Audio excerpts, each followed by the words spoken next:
আপনারা জানেন আমাদের এলাকায় এটা চোত্তার পাতা নামে পরিচিত। এটা জঙ্গলেই হয়। এই গাছটি অত্যন্ত ভয়াবহ গাছ, অত্যন্ত ভয়াবহ গাছ। এই গাছটি মানুষকে শাস্তি দেওয়ার ক্ষেত্রে এটা প্রবাদ আছে যে কাউকে চোর হোক বা কারোকে ক্ষতি করলে বলেই ফেলায় যে একে চোত্তার পাতা দিয়ে মারা দরকার। হ্যাঁ, এবং সেই চোত্তার পাতা দিয়ে মারা দরকার যদি খুব ভীষণ কেউ অন্যায় করে, সেই ক্ষেত্রে এই গাছটির কথা আমাদের মুখে আসে এবং বাঙালিদের এটা হাজার বছরের শাস্তি দেওয়ার একটা উপকরণ এই গাছটি। এটার নাম চোত্তার গাছ।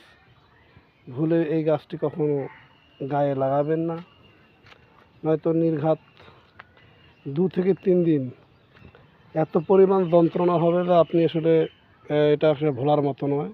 এটা হবে আপনার জীবনে চরম একটি অভিজ্ঞতা। এই চোত্তার গাছ গায়ে লাগলে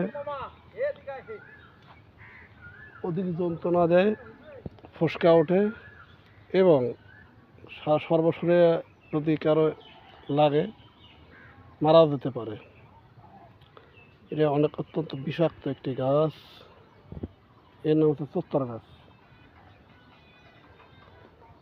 এই চোত্তার গাছ গায়ে লাগলে লাল লাল দাগ দেখা দেয় এবং ভীষণভাবে ক্ষত সৃষ্টি হয় এবং মানুষ যন্ত্রণায় এত পরিমাণ যন্ত্রণায় ভোগে যে আসলে সে মনে করতে পারে যে এটা আমার জন্য জাহান্নাম এই পৃথিবীতে। এটি সাপের কামড়ের চাইতেও যন্ত্রণাদায়ক।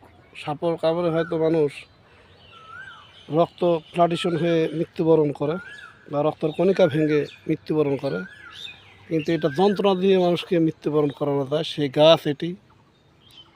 যদি কখনো আপনাদের শরীর লেগে যায় হঠাৎ করে, তাহলে পানি দিয়ে না ধুয়ে ওই স্থানে গোবর লাগিয়ে দেবেন, লাগিয়ে দিয়ে কিছুক্ষণ অপেক্ষা করবেন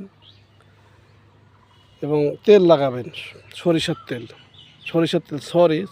না, নারিকেলের তেল লাগাবেন। সরিষার তেল গরম, আরও সমস্যার সৃষ্টি বেশি হতে পারে সরিষার তেল লাগালে। নারিকেলের তেল লাগাবেন। ভুলেও কখনো যাতে এই গাছটি আপনাদের গায়ে না লাগে সতর্ক থাকবেন। জঙ্গলে অনেকে যায়, গাছটি চিনে রাখুন। এই ধরনের কদম পাতার মতো হবে এই গাছটি, ঠিক অনুরূপ কদম পাতার মতো হবে এবং এটি ঔষধি গুণাগুণও আছে। এটি ওষুধে ব্যবহার করা হয়। এ সম্পর্কে আপনাদের অন্য আর কোনো একদিন এটার বর্ণনা দেব। ভালো থাকবেন, সুস্থ থাকবেন। আল্লাহ হাফেজ।